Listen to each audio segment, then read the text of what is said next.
মৰিগাঁও জিলাৰ এগৰাকী শাক পাচলি বিক্ৰেতাৰ জীয়ৰীয়ে লাভ কৰিলে 90.02% নম্বৰ। আজি উচ্চতৰ মাধ্যমিক চূড়ান্ত পৰীক্ষাৰ ফলাফল ঘোষণা কৰা হৈছিল আৰু ফলাফল লাভ কৰাত মৰিগাঁও জিলাৰ নাওমাইত উখল মাখল পৰিৱেশৰ সৃষ্টি হয়।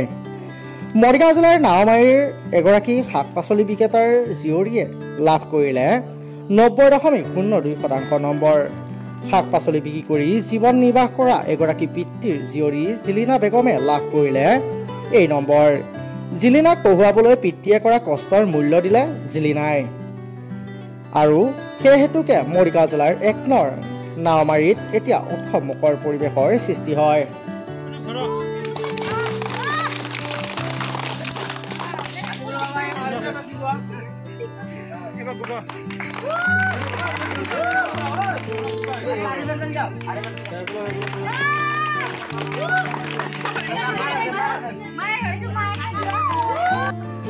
আজি বিশেষ দিনটোত ছাত্ৰীগৰাকীৰ খবৰ ল'বলৈ আহিছে অনেক শুভাকাংক্ষী শিক্ষক শিক্ষয়িত্ৰীৰ লগতে অঞ্চলৰ সকলো গণ্যমান্য ব্যক্তি।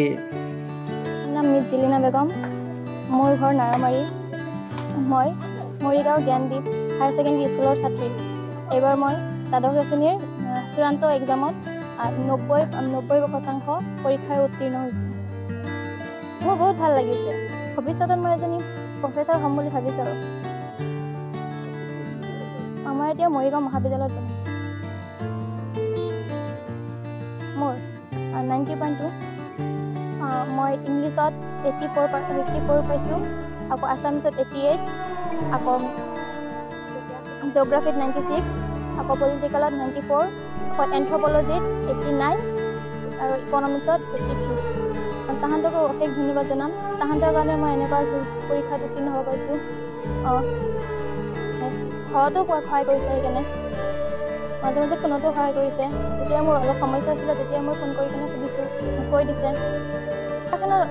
অলপ পাইছিলোঁ, হ'লেও মোৰ আবাৰ বহুত কষ্ট কৰি কেনে যিমানখিনি পাৰিছে মোক দিছে, দি কেনে মানে সহায় কৰিছে। আৰু উচ্চতৰ মাধ্যমিক চূড়ান্ত পৰীক্ষাত উত্তীৰ্ণ হোৱা জিলিনা বেগমে ভৱিষ্যতে এগৰাকী অধ্যাপিকা হোৱাৰ সপোন দেখিছে আৰু অঞ্চলবাসী ৰাইজেও জিলিনা বেগমৰ ভৱিষ্যত উজ্জ্বল কামনা কৰে। মৰিগাঁৱৰ পৰা চন্দন ৰিপৰ্ট, লোকেল 18।